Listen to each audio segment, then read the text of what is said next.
Hello friends, welcome to the Hindu daily newspaper analysis. Today at the 6th of the August 2023 we will discuss the Hindu current affair. तो आज देखते हैं कि the Hindu में क्या current affair हमारे examination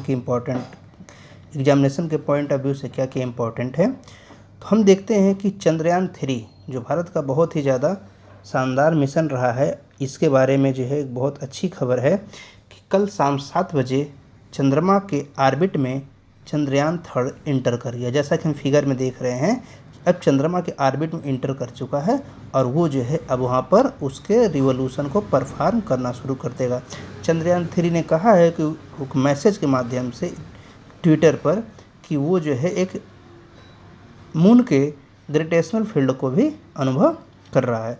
तो इसरो ने जो है कल शाम 7 बजे लूनर ऑर्बिट इंसर्शन प्रक्रिया को कंप्लीट किया और ये प्रक्रिया जो है शाम 7 बजे पूरा किए गए। इसरो के telemetry tracking and command network Bengaluru से ये काम किया गया है।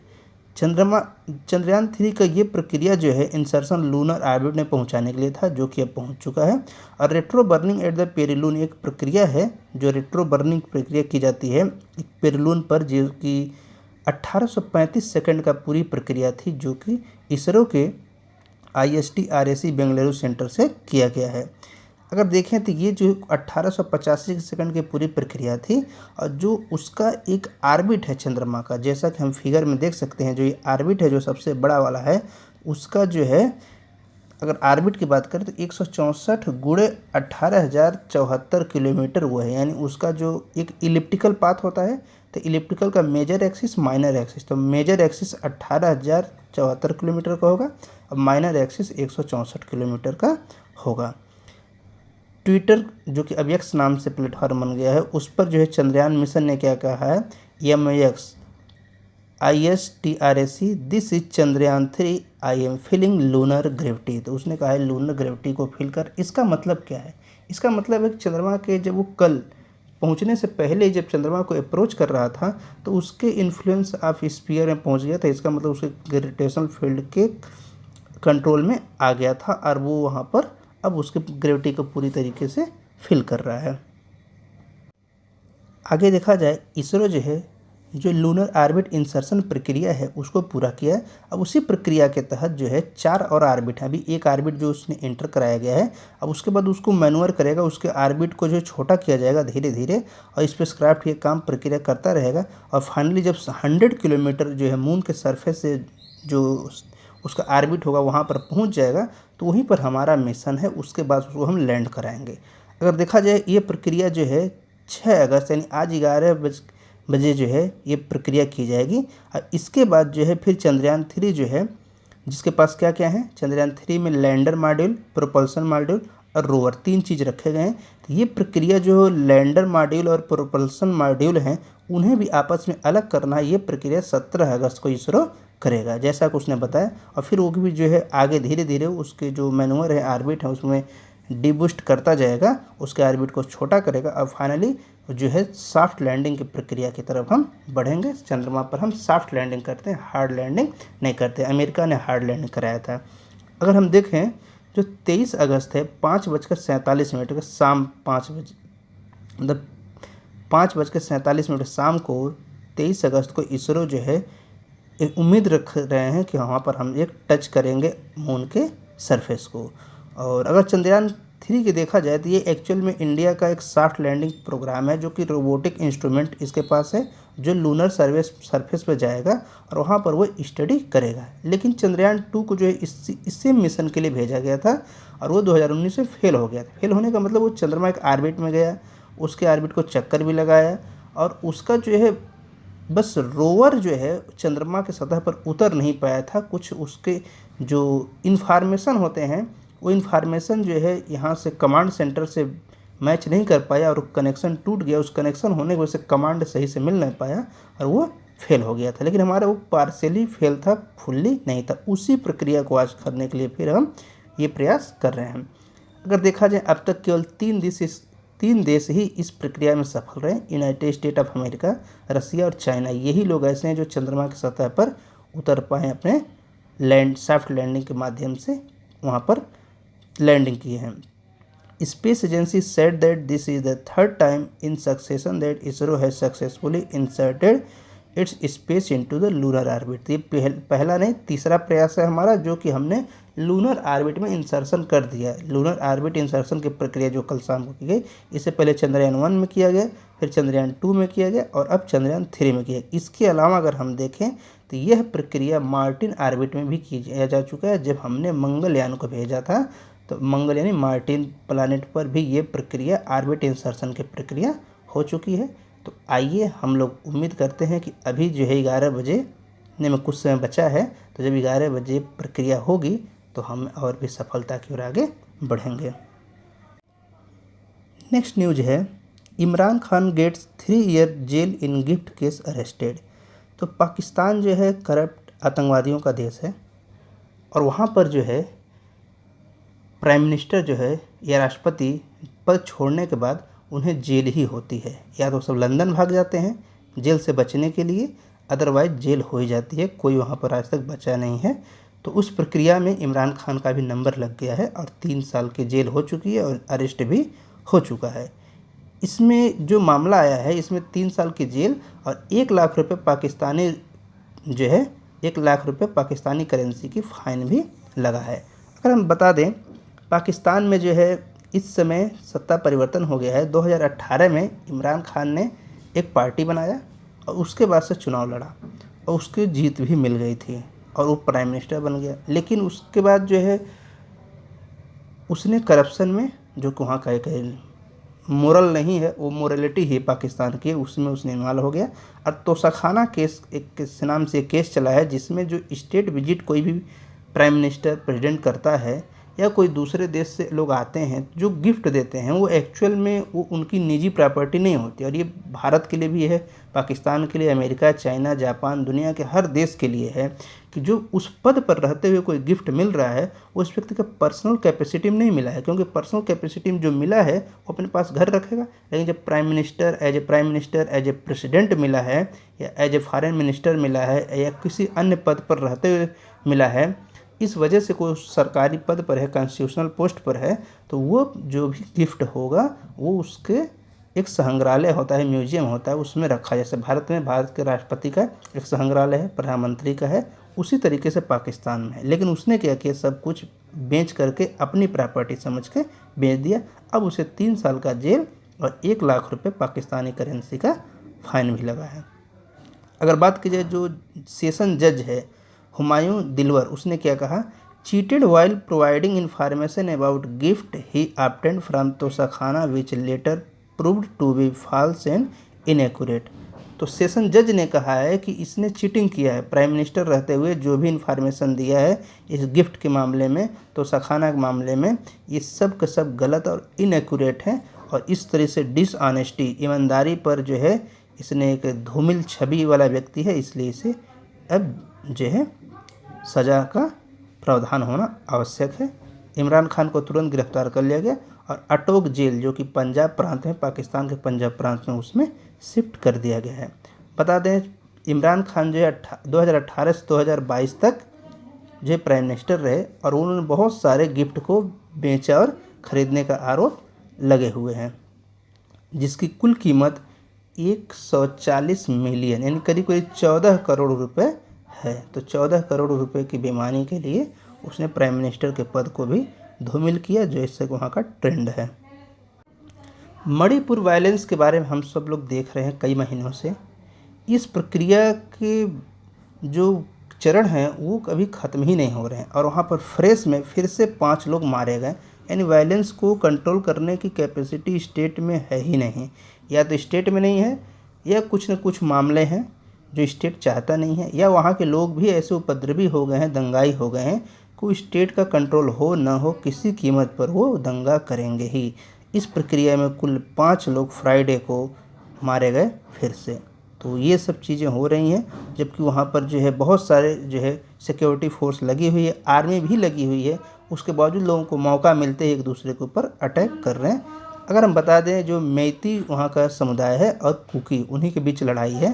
तो इस प्रक्रिया में जो है 3 मैती को जो है हैक कर लिया गया और उन्हें जो है मार दिया गया जब वो सो रहे थे। ऐसा कहा गया है कि जब वो अपने घरों में सो रहे थे उनको किडनैप किया गया, उनको उठा लिया गया और उन्हें मार दिया गया। और जबकि 2 कुकी विलेज हैं वहाँ पर भी दो लोगों को ट्राइबल जो डोमिनेटेड विलेज थे वहाँ पर मारे गए, ऐसा न्यूज आ रहा है। तो ये बहुत ही दुखद बात है कि लगातार हत्याएं हो रही हैं और कोई एक्शन नहीं हो रहा। इसके पीछे का कारण है फांसी की सज़ा का न होना। अगर देश में जो भी हत्या कर रहा है, वेंडलिज्म कर रहा है, अगर उसे फांसी हो तो वो हत्या करना बंद करेगा, अदरवाइज कोई सलूशन नहीं है। इसी प्रक्रिया में नेक्स्ट न्यूज हम देखते हैं, leaders detained in Jammu and Kashmir as dilution of article 370 completes 4 years. 5 अगस्त 2019 को प्रेसिडेंशियल आर्डर से पार्लियामेंट ने रिकमेंड किया आर्टिकल 367 के माध्यम से 367 का पावर का प्रयोग करते हुए और 370 में जो आर्टिकल 370 उसे क्लास 3 का प्रयोग करते हुए राष्ट्रपति ने 370 को डाइल्यूट कर दिया था। ख़त्म नहीं किया गया है, डाइल्यूशन किया गया है। कुछ लोग गलतफहमी में रहते हैं, ख़त्म हो गया है। तो वहाँ से स्पेशल स्टेटस जो जम्मू कश्मीर का था वो हट गया। लद्दाख और जम्मू कश्मीर को 2 यूनियन टेरिटरी बना गया। मैंने लद्दाख को जो है विदाउट लेजिस्लेचर और जम्मू एंड कश्मीर को विथ लेजिस्लेचर एज दिल्ली की तरह बना दिया गया है। लेकिन अब चूँकि 4 साल बीत गए हैं तो हो सकता है कोई उपद्रव न हो जाए, इस वजह से जो वहाँ की जो farmer chief minister Mehbooba Mufti को जो हाउस अरेस्ट किया गया। हाउस अरेस्ट का मतलब जेल में नहीं भेजा गया, अपने घर से बाहर निकलने की परमिशन नहीं होगी और फ़ोन कॉल पर भी कुछ रिस्ट्रिक्शन होगा कि ज़्यादा बात नहीं कर सकते हैं। और साथ ही साथ जो श्रीनगर में ऑफिस है नेशनल कॉन्फ्रेंस का, उसको भी सील कर दिया गया। यानी पीडीपी पीपल्स डेमोक्रेटिक पार्टी के कुछ लीडर को और महबूबा मुफ्ती को जो है हाउस अरेस्ट में भेजा गया है और उन लोगों के ऑफिस को भी सीज कर दिया गया है, सील कर दिया गया है, कोई एक्टिविटी न कर सके। तो रीजनल पार्टी जो है वहाँ की हैं, उन्होंने लेफ्टिनेंट गवर्नर के एडमिनिस्ट्रेशन पर जो है कहा है कि वो हमारे ऊपर एक जो है 4th एनिवर्सरी जो थी 370 के डाइल्यूशन को, उस पर उन्होंने इम्पोज कर दिया, एक रेस्ट्रिक्शन हमारे ऊपर इम्पोज कर दिया है जो कि स्टेट के ऑटोनॉमी के खिलाफ है। गवर्नमेंट ऑफ इंडिया का कहना है कि जो वहाँ पर सारी चीज़ें नॉर्मल हैं और सुप्रीम कोर्ट में उसने कहा है कि वो भी जो भी एक्शन लिए गए हैं, महबूबा मुफ्ती का कहना है कि जो है सुप्रीम कोर्ट में सुनवाई चल रही है और सेंट्रल गवर्नमेंट एक्सपोज होने वाली है। True to form and in keeping with the clamp down on mainstream democratic activity organised by parties opposed on to 5th of August 2019 decision, the J&KNC office has been sealed by the police। तो police ने Jammu and Kashmir national conference के office को seal कर दिया है और lieutenant governor ने कहा है कि सिटीजन जो है वो काफ़ी ज़्यादा पीसफुल कंडीशन में जी रहे हैं पहले की तुलना में, और वहाँ के लोग काफ़ी ज़्यादा फ्री और फ्रेश महसूस कर रहे हैं कई दशकों के बाद।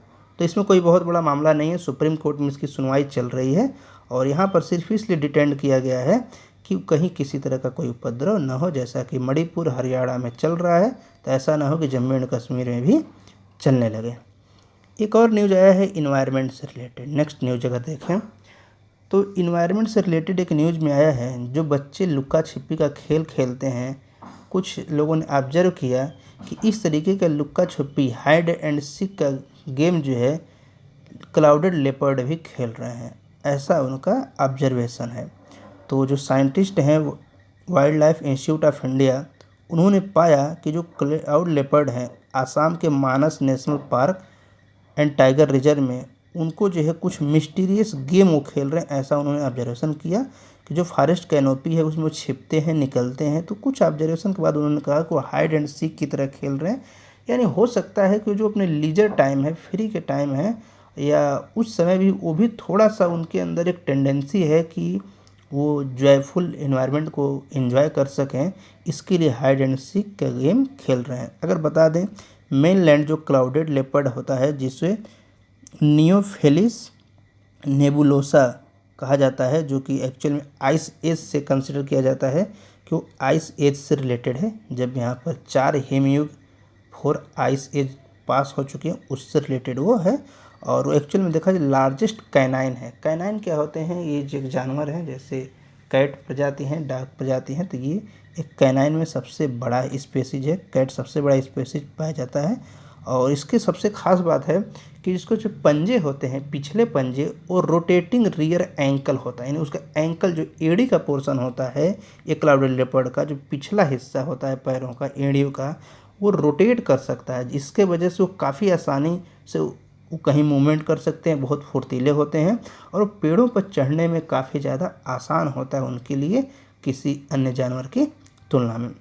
Wild life institute of India ने ये ऑब्जर्व किया कि जो क्लाउड लेपर्ड है with cloud like spot on his head does not follow any specific pattern of the operating in a certain space like other carnivore। तो other carnivore की तरह जो है इनके जो हाइड एंड छुपने का प्रक्रिया है, ऐसी प्रक्रिया कहीं देखने को नहीं मिलती है किसी दूसरे कैट में। अगर बता दें क्लाउडेड लेपर्ड जो है ये बेसिकली जो है एक फॉरेस्ट में, वो हिमाचल प्रदेश में, उत्तराखंड, सिक्किम, आसाम, उधर के जो है पहाड़ी क्षेत्रों पर रहता है।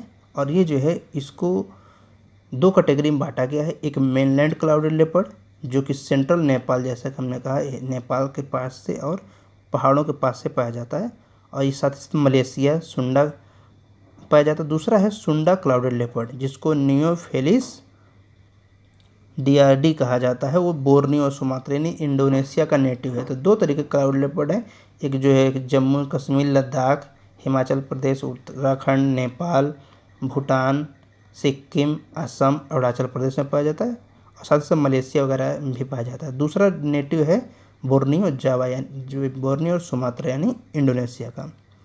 मेनलैंड क्लाउडेड लेपर्ड को देखा जाए तो वो उसको IUCN जो international union for conservation of nature है उसके रेड लिस्ट में वल्नरेबल कैटेगरी में रखा गया। वल्नरेबल मतलब वो सुभेद्य है, अभी उसके ऊपर बहुत बड़ा संकट नहीं आया है, उसकी कुछ इतनी प्रजातियां हैं, उसकी कुछ संख्या इतनी है कि वो अभी खतरे में तो हैं लेकिन ख़त्म होने की जैसी सिचुएशन नहीं है उनके ऊपर। लेकिन सबसे बड़ा खतरा उनके लिए क्या है, पोचिंग एंड हैबिटेट लॉस। तो सबसे बड़ा किसी भी जानवर के लिए जो भी इस पूरे वर्ल्ड में पाए जाते हैं, सबसे बड़ा उनके लिए हैबिटेट डिस्ट्रक्शन, फूड के अनअवेलेबिलिटी, और जो है उनको साथ साथ जो इन्वायरमेंट के फॉरेस्ट डिफॉरेस्टेशन हो रहे हैं वही इनका मेन रीजन पाया जा रहा है। Tremor felt in Delhi NCR as quake hits Afghanistan. Afghanistan में जो हिंदू कुश रीजन पर्वत है वहाँ पर 5.8 रिक्टर स्केल से भूकंप आया है, जिसके वजह से कुछ लोगों ने भूकंप दिल्ली NCR और आसपास क्षेत्रों में महसूस किए हैं। हरियाणा का जो क्लैश है, वायलेंस है, उस प्रक्रिया में गवर्नमेंट ने वहाँ पर डेमोलिशन प्रक्रिया कर दी है, और कई दिनों से चल रहा है, 3 दिनों से, और वहाँ पर जो है करीब 60 स्ट्रक्चर को और ढहाए गए हैं। और कुछ लोगों का कहना है कोई नोटिस नहीं दिया गया है, लेकिन गवर्नमेंट का कहना है कि गवर्नमेंट प्रॉपर्टी है और नोटिस पहले दिया जा चुका है। UPSC का सिलेबस है, ये किसी भी एग्ज़ाम में पूछे जाते हैं, जो मॉन्यूमेंट्स के बारे में पूछे जाते हैं। तो केरल में एक नया मॉन्यूमेंट्स को रिकॉग्निशन मिला है, और ये है 130 साल पुराना, जिसको केरल में रिकॉग्निशन मिल गया है। तो अगर बात करें, कुट्टिकन्नम पैलेस है, जो कि पहले त्रावणकोर के राजाओं का जो समर गर्मियों के टाइम में वो रेजिडेंस हुआ करता था, त्रावणकोर के पूर्व राजाओं के बारे में का था, उनके ही पैलेस को यहाँ पर जो है अब मॉन्यूमेंट घोषित किया गया है। और वहाँ पर जो टीम आई थी उन्होंने पूरे सारे एलिजिबिलिटी क्राइटेरिया को चेक किया, तो पाया कि हाँ, इसको एंशिएंट मॉन्यूमेंट और archaeological site and remains act के तहत उन्हें ये दर्जा दिया जा सकता है। और फिर उन्हें अमाची कोट्टारम एट वन पीरियड, उसको एक कभी कभी इसको पहले इसको अमाची कोट्टारम कहा जाता था 1890 के आसपास, तो उसे ये दर्जा दिया गया। अगर हम बता दें, ये जो पैलेस है एक्चुअल में मूलन तिरुनल राम वर्मा के ये रूरल टाइम में ये बना था, करीब 1885 से के आसपास बना था, और ये जो है 1892 के आसपास बना था, और 1885 से 1924 तक इसमें मूलन तिरुनल राम वर्मा ने निवास किया था। बाद में जो है उसे अन्य राजाओं ने भी उसमें निवास किए थे, वहाँ पर लोग रह रहे थे। तो उसको एक the palace was also feature in the several Malayalam film. और इस जो मॉन्यूमेंट्स है, ये जो साइट है, इसको इसके आसपास बहुत सारी, इस पैलेस में बहुत सारी शूटिंग मलयालम मूवीज की भी हुई है। तेलंगाना में हम देखते हैं कि वहाँ के जो गवर्नर हैं और मुख्यमंत्री, उनके बीच हमेशा किसी न किसी बात को लेकर विवाद रहता है। तो गवर्नर ने 4 ऐसे बिल थे जिस पर असेंबली ने पास करके भेज दिया, पर गवर्नर ने सिग्नेचर करने से मना कर दिया था, एसेंट देने से मना कर दिया था। तो तेलंगाना असेंबली ने फिर से 4 ऐसे बिल को पास कर दिया है। कॉन्स्टिट्यूशन में ऐसा कहा गया है कि राज्यपाल के पास पावर है, वो किसी बिल पर अपनी सहमति दे सकता है, उसे जो है उस पर सहमति रोक लगा सकता है, और या चाहे तो अगर उसको लगे कि उचित है तो राष्ट्रपति महोदय के पास भी भेज सकता है। लेकिन उस पर बिल पर एसेंट देने से मना कर देने की वजह से असेंबली ने दोबारा पास किया है और फिर वो गवर्नर के पास भेजेंगे। Doval in Jeddah for 2-day peace conference on Ukraine. International politics में देखा जाए तो जो हमारे नेशनल सिक्योरिटी एडवाइज़र हैं अजीत डोभाल, उन्होंने जिद्दा जो सऊदी अरेबिया की राजधानी है वहाँ पर विजिट किए हैं। और वहाँ पर एक जो है साथ ही साथ भारत के साथ साथ बहुत सारे देशों के काउंटर पार्ट यानी नेशनल सिक्योरिटी एडवाइज़र भी आए हैं, जैसे अमेरिका के भी आए हैं और अन्य देशों के भी वहाँ पर सिक्योरिटी एडवाइज़र आए हैं। इसका एजेंडा क्या है, एम क्या है? इसका एजेंडा मेनली है जो रसिया और यूक्रेन का वार चल रहा है उसे एक इंड देना है कि वहाँ पर एक पीस स्थापित हो सके, वहाँ पर कॉन्फ्लिक्ट को ख़त्म करने की प्रक्रिया करनी है। तो इसलिए पार्टिकुलर मीटिंग चल रही है। चूँकि G20 की मीटिंग भारत में होने वाली है, इस वजह से भी भारत का इन्विटेशन इम्पॉर्टेंट है। और साथ ही साथ रसिया और यूक्रेन के बीच जो लड़ाई चल रही है, यूक्रेन का शुरू से ही कहना है कि अगर भारत चाहे तो यहाँ पर पीस टॉक एग्रीमेंट स्टार्ट हो सकते हैं और ये लड़ाई बंद हो सकती है। तो जिद्दा में जो है यूनाइटेड स्टेट के NSA जैक सुलिवान और चाइनीज़ की special envoy for Eurasian affair Li Hui भी प्रेजेंट है वहाँ पर। इस मीटिंग में देखा जाए तो एंड्री यरमाक जो कि यूक्रेन के प्रेसिडेंशियल ऑफिस में एडवाइज़र हैं, वो उन्हीं का ये प्रयास है। और साथ ही साथ जो डेनिश फॉरेन मिनिस्टर हैं जो कि जून में पहले बार मीटिंग कर चुके हैं, एक प्रयास कर चुके हैं कि कंसेंसस बनाया जाए, पीस टॉक किया जाए, वो भी उस मीटिंग में अटेंड करेंगे। और इसके साथ से अगर देखा जाए रसिया को इसमें इनवाइट नहीं किया गया है इस कॉन्फ्रेंस में, लेकिन क्रेमलिन यानी रसिया ने कहा है कि इस पर वो अपनी नज़र बनाए रखेंगे। एक टर्म हम कुछ समय पहले देखे थे, प्राइम मिनिस्टर नरेंद्र मोदी ने ग्लोबल साउथ की बात किया था, और फिर से आज वो चर्चा में है कि जो ये कंसेंसस की बात हो रही है, कॉन्फ्रेंस की बात हो रही है, इसमें ग्लोबल साउथ की बात की गई। ग्लोबल साउथ और ग्लोबल नॉर्थ क्या है? तो ग्लोबल नॉर्थ वे लोग हैं जो डेवलप्ड वर्ल्ड हैं, और ग्लोबल साउथ वे लोग हैं जो डेवलप्ड नहीं है या लिस्ट डेवलप्ड हैं। तो जो भी कंट्री डेवलप्ड नहीं है, तो एक रेखा उन लोगों ने पूरे वर्ल्ड पर खींच रखा है और उसमें कंसिडर करते हैं, जिसमें भारत, चाइना को भी ग्लोबल साउथ में रखा गया है। तो ब्राज़ील, साउथ अफ्रीका, इंडिया, ये सब ग्लोबल साउथ में है, जो कि लिस्ट डेवलप्ड या डेवलपिंग कंट्री में कंसिडर किए जाते हैं। तो इस पार्टिकुलर कॉन्फ्रेंस में भी उम्मीद रखी जाए ग्लोबल साउथ जो है, जो अभी तक जो है क्या कर रहा है, न्यूट्रल स्टांस अपनाए कि यानी हम देखते हैं first and second world war जो हुए हैं, एशिया अफ्रीका का कोई योगदान नहीं था, इनके वजह से कोई एस्केलेशन नहीं हुआ, लेकिन टेंशन क्रिएट नहीं हुआ। लेकिन क्या किया, ये सब कॉलोनियल पीरियड चल रहा था, तो इन देशों को ज़बरदस्ती युद्ध में झोंक दिया गया।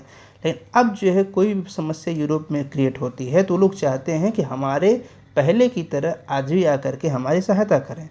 तो ये लोग जो है बहुत ज़्यादा उम्मीदें रखें, पर पूरा ग्लोबल साउथ जो है एकदम पूरा चुप पड़ा हुआ न्यूट्रल स्टांस अपनाए हुए है। तो यही चाहता है यूक्रेन कि ये लोग जो है कुछ बोलें, यूरोपियन यूनियन भी चाहता है, अमेरिका भी चाहता है कि ये लोग एक्टिव पार्टिसिपेशन करें, कॉन्फ्रेंस करें, पीस टॉक करें, किसी तरह कॉन्फ्लिक्ट को ख़त्म करने का प्रयास किया जाए। और भारत के पास इस समय G20 की प्रेसिडेंसी है, इसलिए भी भारत से जो लोग ज़्यादा उम्मीद रख रहे हैं कि इस तरीके के काम को किया जा सकता है, जिससे कि सिक्योरिटी टॉक वहाँ पर क्रिएट किया जा सके। India's participation is in consonance with our long standing position that dialogue and diplomacy is the way forward. तो इंडिया के ऊपर ये भी नज़र है क्योंकि भारत ने आज तक विश्व में कभी किसी देश पर हमला नहीं किया है। भारत का यही कहना है कि हम डायलॉग और डिप्लोमेसी के माध्यम से अपने सारे समस्याओं को सुलझाएंगे, और इसी प्रक्रिया के तहत उनका भी कहना है कि भारत को इसमें सम्मिलित करना चाहते हैं, क्योंकि इसी स्टांस से हम जो है आगे शांति समझौता कर सकते हैं। अदरवाइज ये युद्ध जो है फरवरी 2022 से चल रहा है, अभी कितने दिनों तक चलेगा किसी को कुछ नहीं पता। वाराणसी में ज्ञानवापी मस्जिद पर जो सर्वे चल रहा है, जिसको सुप्रीम कोर्ट ने भी जो है एग्रीमेंट दे दिया कि हाँ वो सर्वे कंटिन्यू रहेगा, तो वाराणसी के सेशन कोर्ट ने क्या किया है, कहा है इस सर्वे को 4 हफ्ते में पूरे किए जाने चाहिए। आर्कियोलॉजिकल सर्वे ऑफ इंडिया की टीम जो है सैटरडे को अपना साइंटिफिक सर्वे शुरू कर दिया था वाराणसी में। पहले जो है वहाँ पर मुस्लिम पक्ष सर्वे में शामिल नहीं हो रहा था, अब शामिल हो गए, और यहाँ पर ये बात का पता लगाया जा रहा है कि जो 17वीं सेंचुरी का मॉस्क है, क्या उसको जो है किसी मंदिर को तोड़कर बनाया गया है, क्या वहाँ पर उसके अवशेष हैं कि नहीं, इसी बात की जांच हो रही है। इसके केस मामले में जो है कुछ पिटीशन फाइल की गए थे कि हमें जो है श्रृंगार गौरी एंड अदर डेटी की पूजा जो है 1947 से पहले भी चल रही थी, 15 अगस्त 1947 के बाद भी चल रही थी, 1993 में उसे बंद कर दिया गया। अब साल में केवल एक दिन पूजा होती है, तो उसको पूजा का राइट मिलना चाहिए। कुछ वीमेंस ने वहाँ पर अपने क्लेम किए थे वाराणसी कोर्ट में। उसी प्रक्रिया में ये आर्कियोलॉजिकल सर्वे ऑफ इंडिया वहाँ पर सर्वे कर रहा है। हेल्थ से रिलेटेड एक न्यूज आई है, जो आर्गन डोनेशन है, अंगदान की प्रक्रिया है, ये भारत में बहुत धीमी है, ऐसा इस आर्टिकल के माध्यम से बताया गया है। और यहाँ पर बहुत सारे पेशेंट, कई लाख पेशेंट जो है आर्गन डोनेशन का वेट कर रहे हैं, और वेट करते करते उनकी मृत्यु हो जा रही है। तो वेटिंग लिस्ट में लाखों 3 लाख पेशेंट भारत में हैं, और हर जो है पर डे 20 लोगों की मृत्यु हो जा रही है, क्योंकि उनके पास आर्गन डोनेशन न होने के वजह से, उनको आर्गन फेलियर होने की वजह से वो मर जा रहे हैं। भारत में देखा जाए जो मृतक लोग हैं वो लोग भी डोनेशन नहीं करते हैं, दुनिया के हर देश में ऐसा है लगभग। इसके साथ ही एक कारण ये भी है कि डोनेशन की प्रक्रिया को जो है थोड़ा धार्मिक माना जाता है, साथ ही साथ वहाँ पर जो रवैया है लोगों का वो भी सही नहीं होता है। हॉस्पिटल में कोई डोनेशन के लिए अगर जाए भी, कि जब वो मृत्यु उसकी होगी तो उसको जो है उसके बाद उसके अंग दान हो जाएंगे, परंतु उसके लिए भी थोड़ा सा लंबी प्रक्रिया है। तो फिर यहाँ पर हर प्रक्रिया को लंबी बनाने की वजह से भी यहाँ पर डिले होते हैं। हेल्थ मिनिस्ट्री की डाटा कहती है कि 2014 में 2014 में 6,916 जो है लोग दान किए थे, जो मृतक थे और जीवित दोनों को मिलाकर अंगदान था। जो अमृतक और जीवित दोनों को मिलाकर अंगदान 16,041 2022 तक पहुंच गया। विवेक कुटे जो कि सेक्रेटरी हैं Indian society of organ transplant के, उनका कहना है कि भारत में डिजीज्ड आर्गन डोनेशन जो है रेट काफ़ी कम है। जो मृतक लोग हैं उनके शरीर से भी अंग का डोनेशन काफ़ी कम हो रहा है, जबकि भारत में इसकी आवश्यकता बहुत ज़्यादा है। भारत में क्या है, 1 मिलियन यानी 10 लाख लोगों पर 65 डोनेशन की आवश्यकता है, जो कि एक्चुअल में प्रेजेंट टाइम में है नहीं। उनका कहना है कि भारत में इसमें 600 मेडिकल कॉलेज हैं और 20 एम्स हैं, कुल 620 इंस्टीट्यूट हो गए। अगर 620 इंस्टीट्यूट एक साल में एक आर्गन ले आए तो साल भर में 620 आर्गन हमें मिलेगा डोनेशन के माध्यम से। यानी एक इंस्टीट्यूट सिर्फ एक आर्गन डोनेशन प्राप्त कर ले तो भी हमारी समस्या को कुछ हद तक सॉल्व किया जा सकता है, जो कि ऐसा संभव नहीं हो पा रहा है। और उनका कहना है कि स्पेन और यूनाइटेड स्टेट ऑफ अमेरिका जो है वहाँ पर ये डोनेशन की रेट काफ़ी अच्छी है, और वहाँ पर जो है डोनेशन 30 से 50 डोनेशन 1 मिलियन पर हो जाते हैं। आगे देखा जाए तो भारत में जो है donation in India living donation comprise 85% of the all donor. उनका ये भी कहना है कि भारत में 15% ही डोनेशन डेड बॉडी से आते हैं, 85% तो लिविंग डोनर है। इसका मतलब क्या है, जैसे किसी व्यक्ति के घर का कोई व्यक्ति बीमार है, अब उसको डोनेशन की आवश्यकता है, तो लोग उसके परिवार के ही अपनी किडनी या लीवर दे देते हैं, जिसकी वजह से डोनेशन होता है, दोनों जीवित रहते हैं। लेकिन डिजीज के केस में ऐसा नहीं है। Country registered 1589 kidney, 761 liver and 250 heart transplant in the disease category that year. 2022 में 1589 किडनी, 761 लीवर और 250 हार्ट ट्रांसप्लांट किए गए हैं, और जो कि 2014 की तुलना में धीरे धीरे 2022 तक बढ़ा है, लेकिन जो डोनेशन है वो भी बहुत तेज़ स्पीड से नहीं बढ़ रहे हैं। ऐसा उनका कहना है कि जो लिविंग डोनर किडनी ट्रांसप्लांट है वो 8,884 2014 में था, अब 9,834 2022 में हो गया है।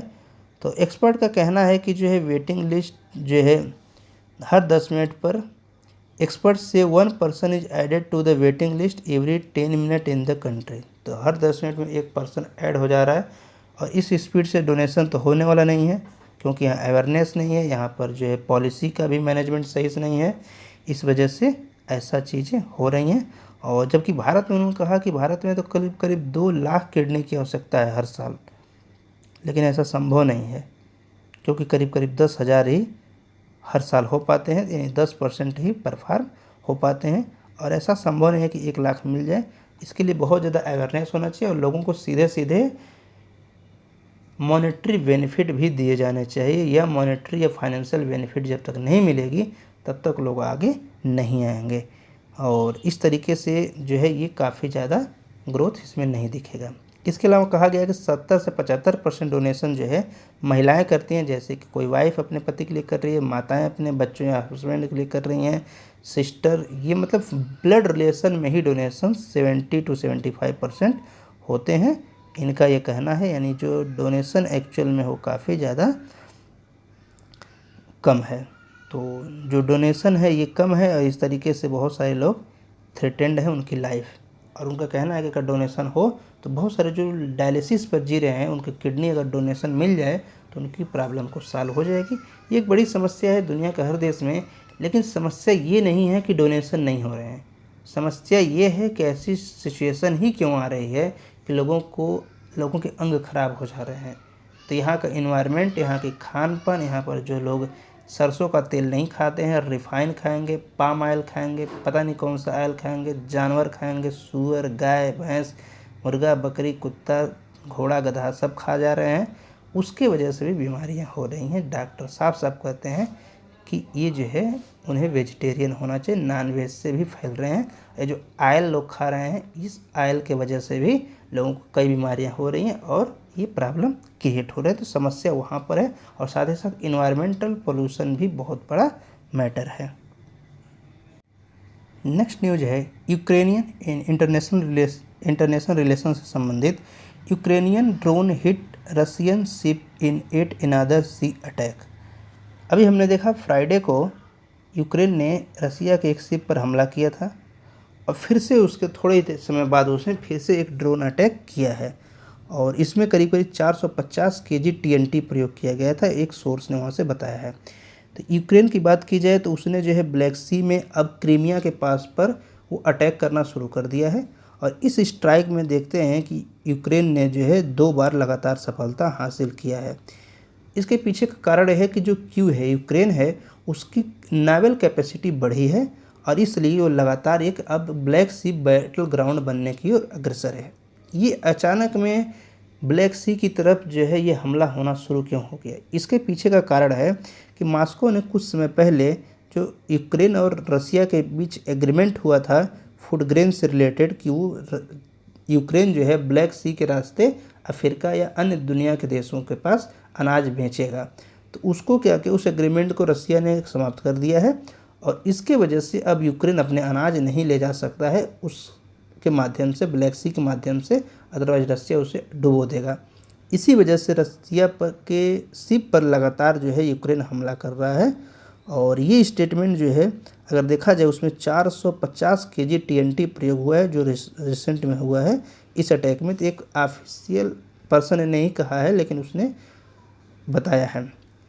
Sik tanker suffered a hole in the engine. तो जो उसका शिप था उसके इंजन वाले पार्ट में ही इतना बड़ा अटैक हुआ कि होल हो गया, पानी भर गया और ग्लास वगैरह टूट गए। तो कुछ लोग मरे तो नहीं हैं, घायल हुए हैं, ऐसा रसिया का कहना है। लेकिन ये युद्ध अब दूसरे स्तर पर लड़ा जाएगा, क्योंकि अब वहाँ पर यूक्रेन की सॉवरेनिटी का मामला नहीं है, उसको अपने एक्सपोर्ट भी करना है, क्योंकि वहाँ पर पैसा नहीं रहेगा। तो लोग वहाँ के खाने पीने के लिए भी केवल गेहूँ तो नहीं खाएंगे, अन्य आवश्यकता जो पड़ेगी उनके लिए मिलना मुश्किल हो जाएगा, और उसके गोदाम में गेहूँ खराब होगा। इस वजह से भी ये स्थिति और वारसेन क्रिएट हो रही है। Lula to host South American meet to save the Amazon. Brazil के राष्ट्रपति प्रेसिडेंट जो है लुइज इनेसियो लूला डी सिल्वा ने एक रीजनल समिट नेक्स्ट वीक को संबोधन करेंगे। उसमें जो है जो आसपास के 8 और देश हैं जो कि अमेजन फॉरेस्ट फैला हुआ है, जैसे कि Bolivia, Cambodia, Ecuador, Guyana, Peru, Suriname और वेनेजुएला। इन सब देशों के एक कॉन्फ्रेंस को वो मीटिंग में सम्मिलित होने वाले हैं। उसके पीछे का रीज़न ये है कि COP30 का वहाँ पर जो है ड्रेस रिहर्सल भी किया जाएगा, जो क्लाइमेट UN क्लाइमेट चेंज का पार्ट है, और साथ ही साथ जो है 2025 में होने वाला है। और उन्होंने कहा कि ये जो है हमारे लिए काफ़ी ज़्यादा इम्पॉर्टेंट है। अदरवाइज़ अमेजन जो है अब तक बहुत सारे कार्बन सिंक का काम कर रहा है, रिसोर्स को बढ़ा रहा है, लेकिन वहाँ पर भी अब इमिशन काफ़ी तेज़ी से बढ़ रहा है। इसलिए ये हम सबमिट करने वाले हैं। ये बता दें, ये सबमिट कोई नया नहीं है, ये 28 साल पुराना 28 ईयर ओल्ड ऑर्गेनाइजेशन है, जिसकी फर्स्ट सबमिट 2009 में हुआ था, जब लूला जो है वहाँ के राष्ट्रपति पहले भी थे। बाद में वो हट गए, और वहाँ पर जो नए राष्ट्रपति बाद में आए जायरे बोल्सोनारो, उनका मानना है, मतलब इनका कहना है कि वो लोग के हैं राइट विंग है, और वो लोग जो है जंगलों को जला रहे थे। जैसा कि हमने पहले देखा था, ब्राज़ील में बहुत भयंकर स्तर पर जंगलों में आग लगी हुई थी। तब इनका यही कहना है कि हम उस टेंडेंसी से बाहर हैं, और हम कार्बन जो है एब्जॉर्बिंग ट्री अमेजन के हैं, उन्हें हम एक बफर जोन बनाएंगे ग्लोबल वार्मिंग के अगेंस्ट। और अब ग्लोबल वार्मिंग से मामला ग्लोबल वार्मिंग की तरफ बढ़ गया है। अगर हम देखते हैं कि जो कार्बन इमिशन है वो अमेजन में भी बढ़ रहा है, यानी जैसे कि वहाँ पेड़ कम हो रहे हैं, जंगलों में आग लगा दिए जा रहे हैं, जंगल या किसी तरह जल रहे हैं, जिसकी वजह से वहाँ पर इमिशन बढ़ा है। और करीब 2010 से 18 के बीच में 117% वहाँ पर इमिशन बढ़ा है, ऐसा इनका मानना है। इसलिए एक नई समिट होने वाली है, लेकिन कोई बहुत ज़्यादा हमारे पास डिटेल नहीं है, और कोई आवश्यकता भी नहीं है, क्योंकि जब ये सबमिट होगी तो फिर से ये मामला न्यूज़ में आएगा, और तब हम देखेंगे कि इसमें क्या क्या अचीवमेंट हुए हैं। तो इकोनॉमी सेक्शन से बात की जाए तो इसमें एक छोटा सा न्यूज़ केवल है, cabinet clears 1.3 lakh crore rupees funding to scale up Bharat Net. तो भारत नेट एक जो है एक प्रोग्राम है, एक स्कीम है। इसमें भारत सरकार सभी गाँव को ब्रॉडबैंड से जोड़ रही है, ऑप्टिकल फाइबर से जोड़ रही है, जिससे कि हर गाँव में इंटरनेट की पहुँच सुनिश्चित हो सके। तो कैबिनेट ने जो है 1,39,00,000 करोड़ रुपए इस प्रोजेक्ट के लिए क्या किया है, पास कर दिया। और जो कि भारत के संपूर्ण गांव, जो कि 6,40,000 गांव हैं, उन सभी गांवों में एक फास्ट ट्रैक इंटरनेट को प्रोवाइड करने की बात चल रही है। और अगर बता दें 1,94,000 गाँव में ऑलरेडी ये काम हो चुका है पिछले 2.5 सालों में, और पिछले समय में हो चुका, और अगले 2.5 सालों में बाकी के गाँवों में ये किया जाएगा। कैबिनेट ने कुल 1,39,579 करोड़ रुपए इस प्रोजेक्ट के लिए finally fibre optical based connectivity को जो है मान्यता दे दी है, रिकॉग्निशन कर दिया है। भारत नेट की बात करें तो ये जो है पूरे वर्ल्ड में, भारत में नहीं पूरे वर्ल्ड में जो है रूरल टेलीकॉम का सबसे बड़ा प्रोजेक्ट है, जिसको जो है एक फेज मैनर में किया जा रहा है। करीब 2.5 लाख गाँवों को जो है पहले ही जोड़ा जा चुका है, और आगे काम ये चल रहे हैं। सबसे पहले इसको देखा जाए तो ये सबसे पहले 2011 में कैबिनेट ने इसको मंजूरी दी थी, और बाद में भारत ब्रॉडबैंड नेटवर्क लिमिटेड, जो कि BSNL की एक कंपनी है, उसी के अंदर ये हुआ था। दूसरा फेज 2017 में शुरू हुआ है, और कुल जो है 42,068 करोड़ रुपए दोनों फेजों में अब तक खर्च हो चुके हैं। तो ये था आज का द हिंदू। साइंस वाला सेक्शन अलग है, तो साइंस वाले में अलग टाइप की न्यूज़ होती है, तो इसलिए हम साइंस का एक अलग वीडियो बनाएंगे, साइंस एंड टेक का। इसलिए इस वीडियो को हम यहीं पर कंप्लीट करते हैं। चैनल पर नए हैं तो चैनल को सब्सक्राइब करें, लाइक करें, शेयर करें, और हमसे जुड़े रहें। तो मिलते हैं नए वीडियो में। Thank you. जय हिंद।